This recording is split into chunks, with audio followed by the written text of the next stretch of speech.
Eh bien écoutez, on va se fier aux estimations faites par l'Institut de l'entreprise, qui est un institut très libéral, donc qui n'est pas spécialement favorable au front de gauche, et qui nous explique que ça coûte entre 100 et 130 milliards si on prend une fourchette haute. Alors 130 milliards d'euros, ça paraît énorme, évidemment, on vous dit, vous regrettez, ça coûte une fortune.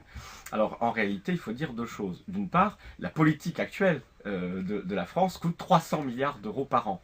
Vous avez 173 milliards d'euros de niche fiscale, c'est-à-dire de recettes fiscales perdues et d'exonération de cotisations sociales. Ça, c'est tous les ans, ce qui manque dans les caisses de l'État à cause de la politique actuelle. Vous avez 50 milliards d'euros d'intérêts payés sur la dette qui vient du mode de financement choisi qui est se financer sur les marchés mondiaux des capitaux. Et vous avez 85 milliards d'euros de déficit public supplémentaire qui viennent de ce que depuis 3 ans, au lieu de combattre la crise, on l'accompagne par des politiques d'austérité. Tout ça, ça fait 300 milliards d'euros. Donc la politique actuelle nous coûte 300 milliards d'euros par an, et pour ce prix-là, qu'est-ce qu'on se paye? Rien.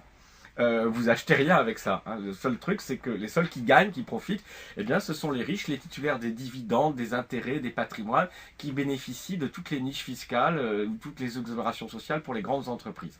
Alors, le programme du Front de gauche, il coûte 130 milliards d'euros, mais il en rapporte au moins 2 fois plus. Parce que toutes ces niches fiscales sociales, tous ces intérêts payés pour engranger des profits pour les banques, eh bien notre programme permet de les récupérer. Hein. Nous supprimerons au moins 100 à 120 milliards des exonérations fiscales et sociales qui n'ont aucune utilité économique, pour les réinjecter dans la planification écologique, dans le soutien aux PME, dans des investissements dans l'habitat, le logement, etc. Les 50 milliards d'euros d'intérêts payés sur la dette, on les ramènera immédiatement à 10 à 15 milliards. Comment? En demandant à notre banque publique, à notre pôle bancaire public, de financer ces dettes, ce qui est possible dans le cadre des traités actuels. Les banques privées comme les banques publiques peuvent souscrire des titres de dette publique, mais en nous les faisant payer seulement 1%, c'est-à-dire le prix de l'argent sur le marché monétaire pour ces banques. Rien que ça nous permet de récupérer 30 milliards d'euros par an. Et à terme, nous voulons une réforme de la Banque centrale qui lui permette de financer la totalité à taux zéro. Bon, ben voilà qu'on récupère, vous voyez déjà, entre les niches fiscales et les intérêts sur la dette, 130 à 140 milliards d'euros. L'ensemble de nos réformes fiscales, impôts sur le revenu, impôts sur la fortune, nouvelle contribution des revenus financiers, rapportent encore 40 ou 50 milliards d'euros. On est déjà à plus de 200 milliards d'euros, et comme cette politique est une politique qui va relancer l'activité et l'emploi, nous n'aurons plus, au bout de 3 ou 4 ans, les 85 milliards d'euros de déficit actuel.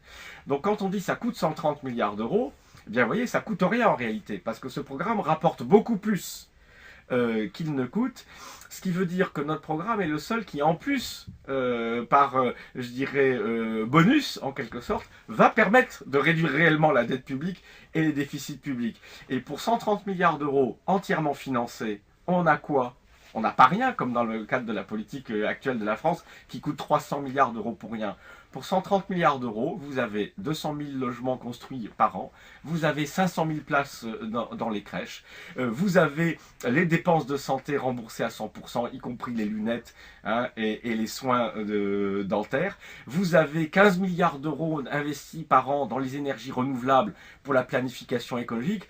Bref, vous avez tout ce qui prépare le progrès, le retour du progrès, tout ce qui prépare l'avenir écologique dans ce pays. Donc vraiment, c'est pas cher.